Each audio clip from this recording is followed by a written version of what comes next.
સ્વામિનારાયણ ભગવાનની જય, ઘનશ્યામ મહારાજની જય. જેતપુરની મહાપૂજાની વાત કરી રહ્યો છું. જે બાલમુકુંદ સ્વામીએ માત્ર નહીં એવા પૈસામાં 100 રૂપિયામાં મહાપૂજાએ સ્થાપન કરી છે. કિંમત એની નાની છે પણ કામ એનું બહુ મોટું છે. જો શ્રદ્ધાથી આપણે મહાપૂજા આપણે કરીએ તો શું એના પ્રતાપ થાય, મને ખુદનો પ્રતાપ છે.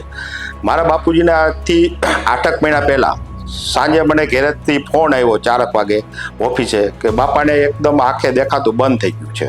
હું તાત્કાલિક જેતપુરમાં ભુવા મલ્ટી સ્પેશિયાલિટી હોસ્પિટલ છે, મારા મિત્રની છે, ત્યાં લઈ ગયો. ત્યાં એને બધી તપાસ કરી તો એકદમ બ્લાઇન્ડ, એક આંખમાં સાવ દેખાય નહીં. મોબાઈલની ટોર્ચ કરી તોય ન દેખાય. એટલે એને એવું કીધું ભાઈ બાપાને એકદમ બ્લાઇન્ડ થઈ ગયું છે, હવે આ વસ્તુ શક્ય નથી એમ.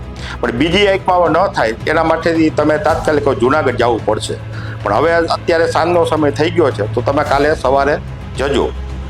મારો નિયમ છે કાયમ સવારે 4:45 મંદિરે આવવાનું, મહાપૂજાની સેવા કરવાની, હાર પોરવવાના બધું.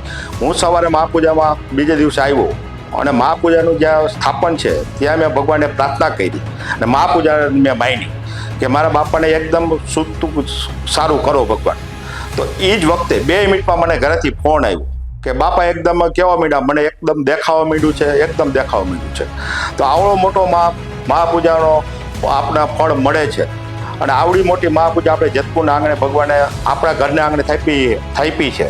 એના અમે બધાએ લાભ લઈ રહ્યા છીએ. આવી તો ઘણા અનુભવ છે. મારા મમ્મીને કોરોના વખતમાં જ્યારે હોસ્પિટલમાં દાખલ હતા, ડૉક્ટરે બધાએ હાથ અધર કરી દીધા કે હવે કોઈ વસ્તુ કાંઈ થાય એમ નથી.